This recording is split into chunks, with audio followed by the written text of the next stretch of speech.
Hi students, good morning. So we all commonly, like to go out. We like to go on a weekend, right? We try to go on to a long ride, right? So we commonly come across, greeneries around us. So one of the main benefit of spending our time in nature is in order to, reduce our stress. So stress may be of different, it may be like exam stress or working stress. Stress differs from person to person, right? So this day I would like to tell you all in order to like look into the greenery much. So say for example you have a plant in your house or a tree in front of your house, try to look at a greenery at least for say for example for 10 minutes or 15 minutes. I'm sure you will have a healthy life. And looking more into greeneries, it's good for your eyes also. It gives a healthy eyes. And it fills us a lot of positivity as well. So by telling this, let me start with my business studies session. We were on chapter 2 students. We were learning different forms of business organizations. So by this point of time, we have already learned sole proprietorship concern, we have already learned with partnership concern, we have already learned with cooperative society. I mean to say, different types of a partnership concern, right? We have already learned the concept of joint Hindu family business. So today let us try to learn the new concept of the chapter. Okay, so last class you have already come across with different types of a partners. We have different types of a partnership. You have learnt about a partnership deed. You have learnt about registration of the partnership firm. So students, I'm sure you all are growing up with a new concept related to a subject, right? So today let us learn the new concept. So God has given a chance for us to learn something new today. So let us take a chance of this day and learn something new. So which is a topic which we are learning today online, that is cooperative society. Okay, the topic for the day is cooperative society. Students, you have commonly heard the word cooperative, right? So what do you mean by the word cooperative? So, cooperative, this is a word which is commonly used by teachers, right? So, usually your teachers will tell, please cooperate. So, the word cooperative means working together and with others for a common purpose, right? So, whenever we all are telling you, please cooperate, cooperative, be cooperative. So, we will try to tell this common word for you all in order to work together, right? So without you all are cooperating with us, we can't give the education successfully. We are giving the assignment, you're not writing the assignment, which means you're not cooperating, you're not fulfilling, right? So here cooperative nothing mean nothing but working together in order to fulfill the common purpose. So let us try to understand the meaning of cooperative society. Students, the word cooperative means working together with others for a common purpose. Cooperative society. What do you mean by cooperative society? Please understand the meaning here. Cooperative society is a voluntary association of a person who in together with the motive of welfare of the members. The cooperative society is compulsorily required to be registered under the Cooperative Society Act of 1912. Okay, so students, here whenever in order to form up a cooperative society, it is not mandatory, it is not made compulsory, it is a voluntary association. The persons one who are interested can join this society, understanding. So here the main motive here is in order to work together for the welfare of the people in the society. Students, please keep in your mind, cooperative society is being started and carried on in order to help the people in the society, and cooperative society intention is not to make a profit. Okay, sole proprietorship concern, joint Hindu family business, partnership, so all these are been working for the profit. But students, cooperative society is being formed is being started up in order to help the people in the society. Motive of welfare of the members. Okay, so here cooperative society is not working for the profit, they are working for the welfare of the members. Understanding everyone? So here, in order to start the cooperative society, there should be minimum number of members, and registration is compulsory according to Cooperative Societies Act of 1912. Okay, so here the process of starting up a cooperative society is simple enough, students, and most of what is required is the letter from the elderly person from a society.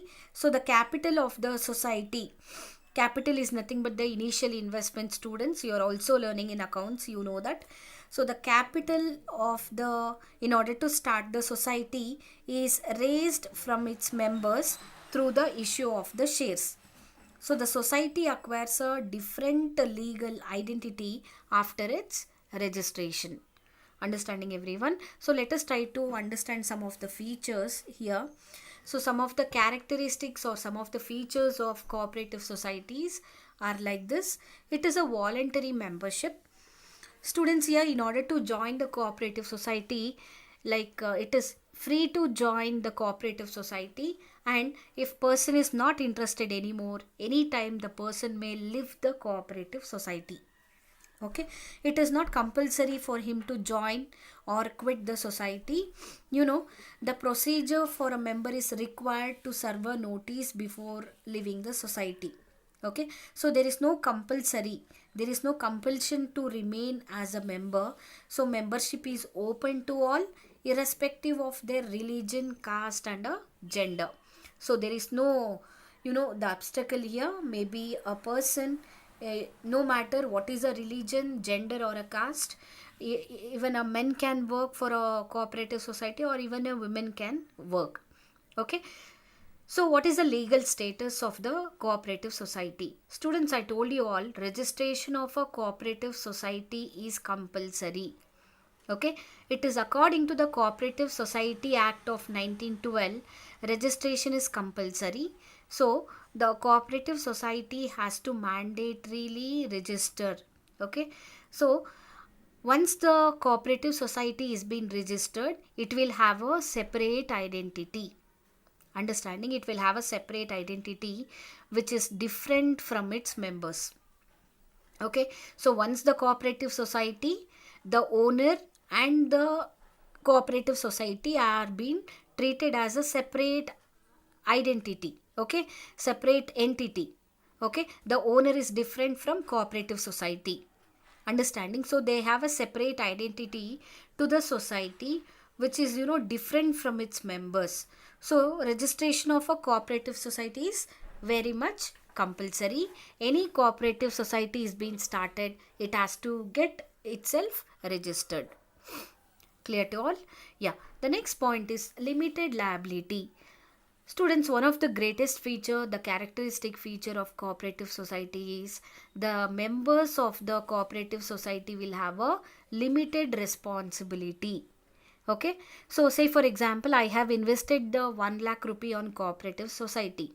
So my liability will be minimum up to the extent of the money whatever I have contributed as a capital. Clear to you all? So control. In a cooperative society, the power to take decision lies in the hand of an elected managing committee. Understanding everyone? So in a cooperative society, the power to take up a decision, okay, who will take up the decision? It will be in the hand of a elected managing committee. Okay, the person one who is been selected as a head of the cooperative society, he will be the one who will be controlling the cooperative society. How he will be selected? He will be given a right to vote, give the members a chance to choose the members who will constitute the managing committee. So the head of the cooperative society will be elected by the members in the cooperative society. Okay, so the members will have the right to vote. The members will select one of the person as a head. He will have the control over the cooperative society. So whatever the decision taken by him should be followed by others. Students, I told you all, one of the greatest feature is service motive. Cooperative society is not working for the profit. Cooperative society is working for the welfare of the people. It is cooperative society is brought into existence in order to help the people in the society.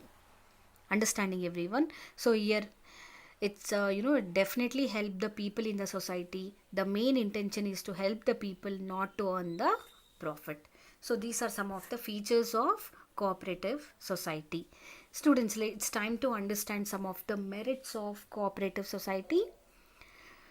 So point number one of the greatest advantage, merits nothing but advantages, students. So one of the greatest advantage here is equality in voting status. So students, here they follow the principle in the cooperative society. They follow equality in voting status. In cooperative society, they follow the principle of one man, one vote.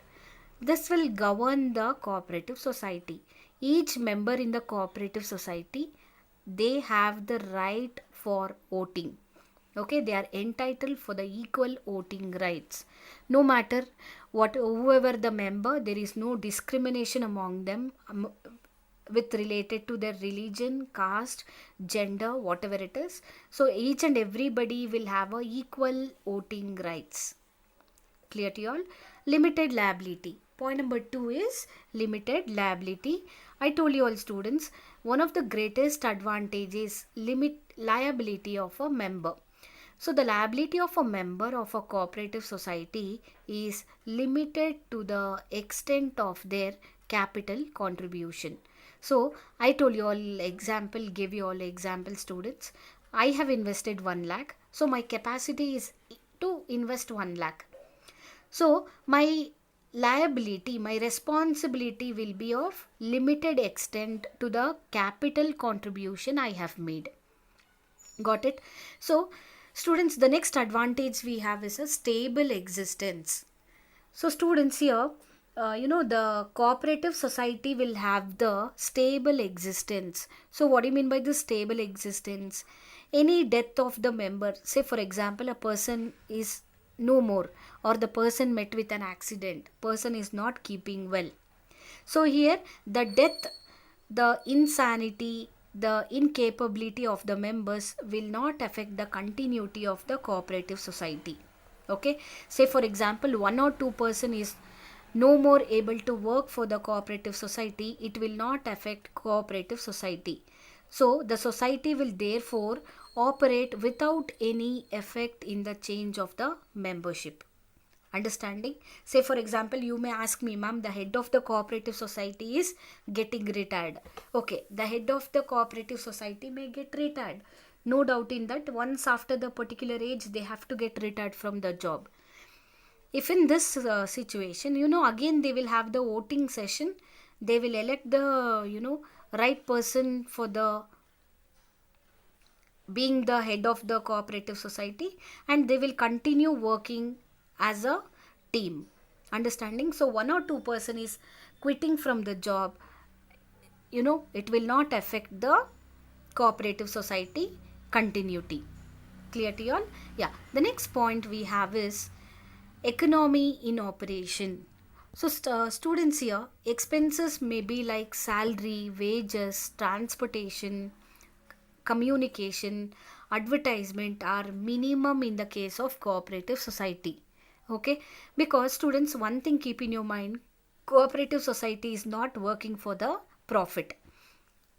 They are working for the welfare of the people in the society.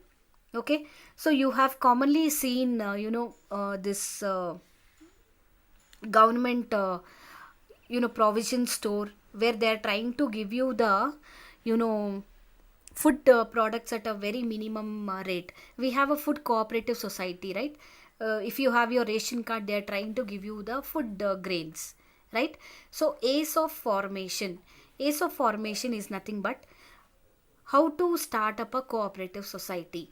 So students, you have to know this. In order to start up a cooperative society, there should be minimum 10 members. Okay, there should be minimum of 10 members in order to start up a cooperative society. Okay, and students, the registration process involves some of the legal formalities which they have to complete. And formation of a cooperative society is only according to Cooperative Society Act of 1912. Got it, everyone? So this is how they have to register the cooperative society, then only they can start working for the welfare of the people. Point number 6 is support from government. Students, the cooperative society, the idea of democracy, and hence finds support from the government in the form of low taxes. Some of the, even the government may try to give some of the funds for the cooperative society in order to carry on. So the idea of democracy is nothing but by the people, for the people, and to the people.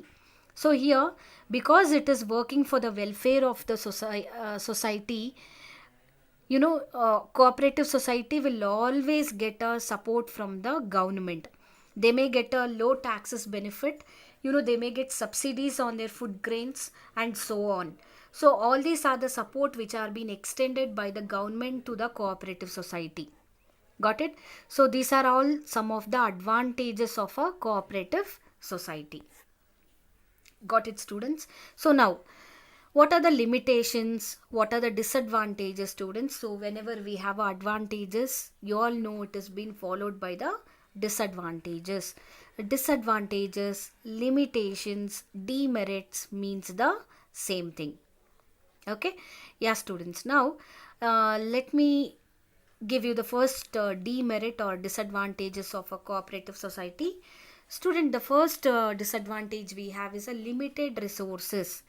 Students, here one of the greatest problem is the capital contribution by the members will be limited, because there is no much money in the cooperative society.